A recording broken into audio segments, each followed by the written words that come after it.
Thank you, everybody. 大家晚上好。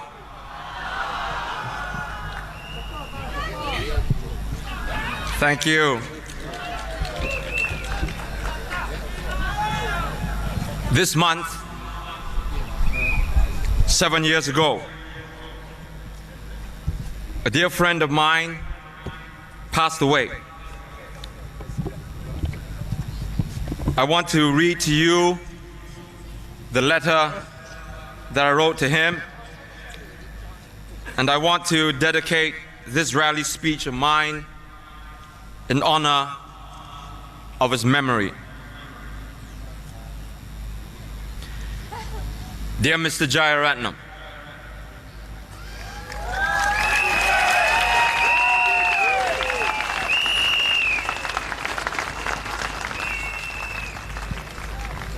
I visited you one last time on Tuesday. I've never seen you so peaceful and contented. This is such a change from all the years that we've been working together.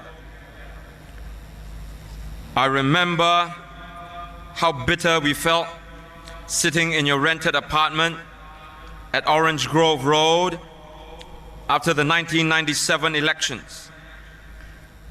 The place has since been turned into a swank upscale service apartments. We were drafting a letter to the United Nations to ask for the monitoring of future elections here. It was a tedious job recounting everything that had happened. The hounding of Tang Liang Hong, the threats made against voters, and the gate crashing of polling stations by ministers. The task was made lighter only with a delightful combination of savory Indian vade and the Earl Grey you served.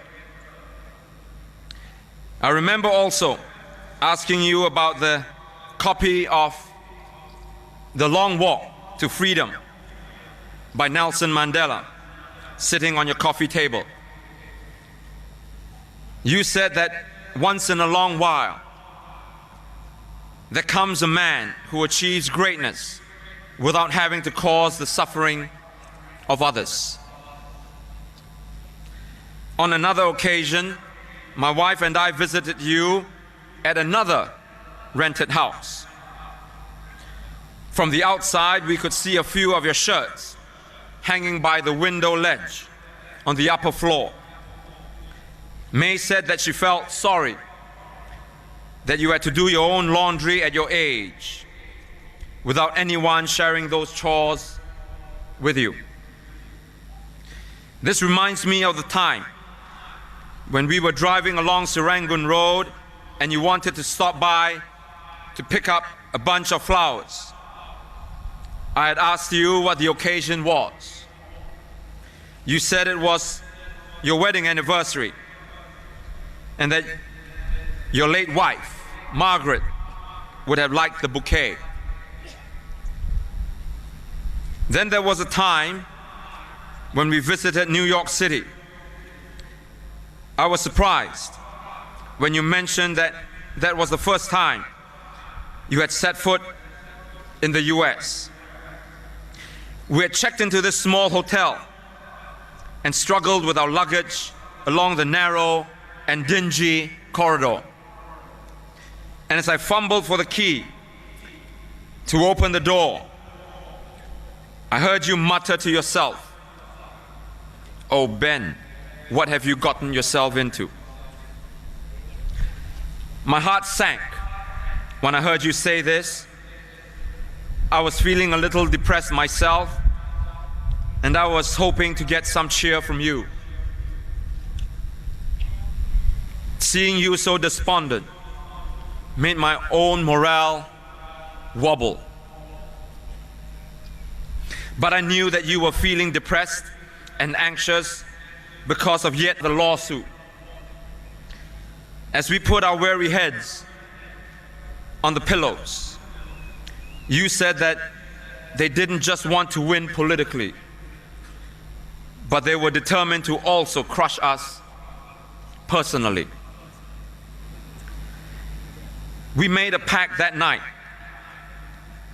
that while we may not yet be able to beat them politically, we would not allow them to defeat us on the personal front.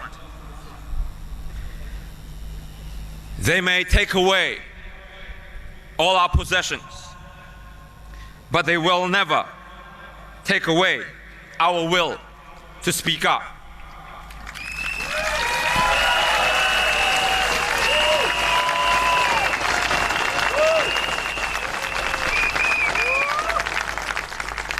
And then you said that we needed to rest, as tomorrow's another day that we have to fight.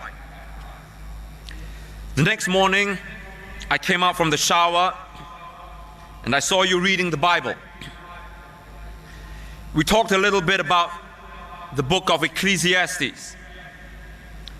And then you knelt down by the bed to say a prayer, and I joined you. We prayed for strength and sustenance. Rejuvenated, we went down to what the New Yorkers call a deli for breakfast. I remember you asking me what a bagel was, and I said that was an American version of the vade. You chortled, and we mouthed down a couple of ham and cheeses. Actually, I did. You found the bagels a little bit too hard. During breakfast, we talked about setting up an NGO to advocate transparency and democracy in Singapore. When we came back, we had a bit of laugh to see how the gentleman at the Registry of Companies squirmed as he tried to handle our application for the Open Singapore Foundation. After rejecting the term foundation, institute, and a couple of others, the ROC finally allowed the use of center. And thus was born the first human rights NGO in Singapore.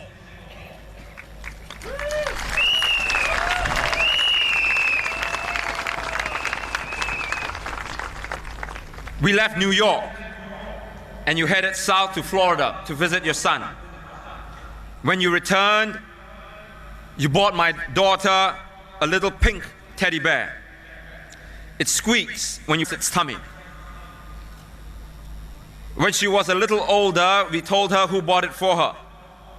She named it JB Bear because she couldn't quite pronounce your name.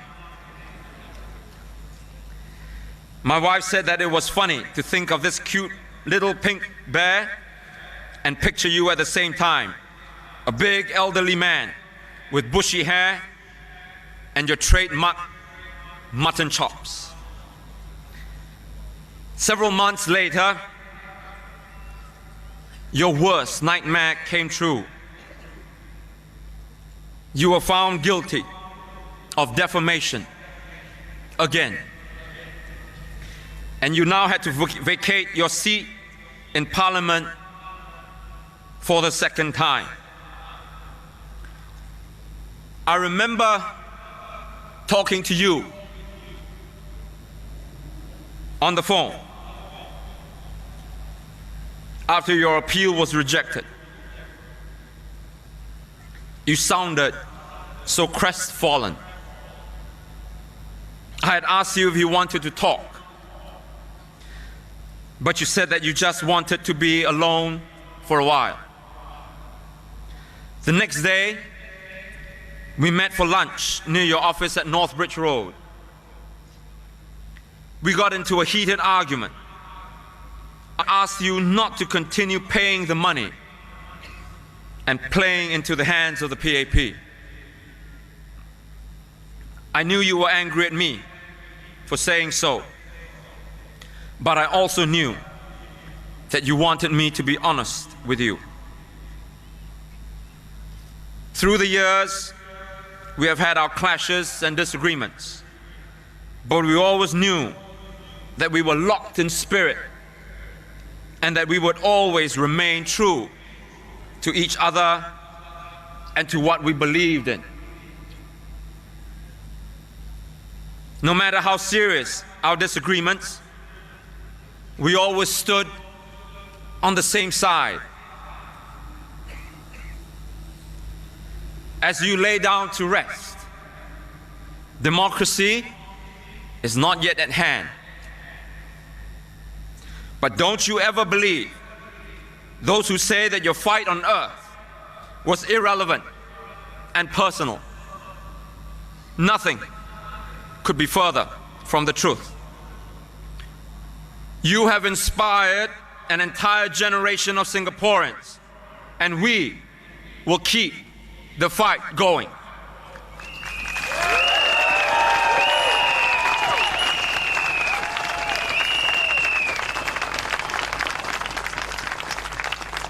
We will keep on reaching for that star in the black sky, that shimmering distant star of liberty. If we are closer to touching it, it is because we stand on your shoulders. Your legacy and walk on earth will not only remain, but it will glow. You have left a void that cannot be filled.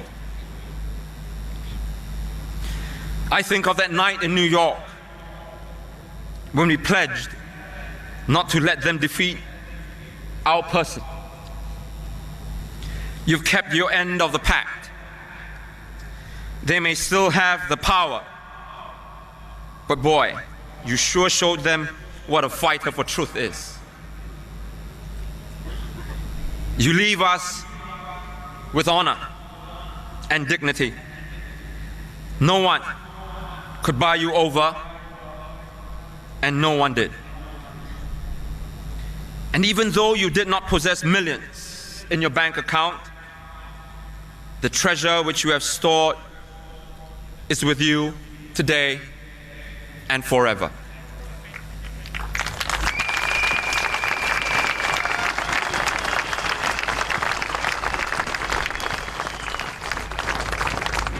Goodbye, Ben. I will miss you.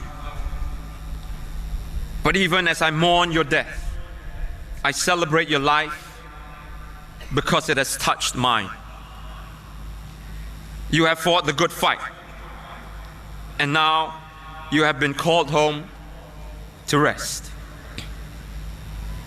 They cannot hurt you anymore. Until we meet again, dear friend, I will always remain yours in justice and freedom. Soon, Juan. Thank you. Good night, everybody.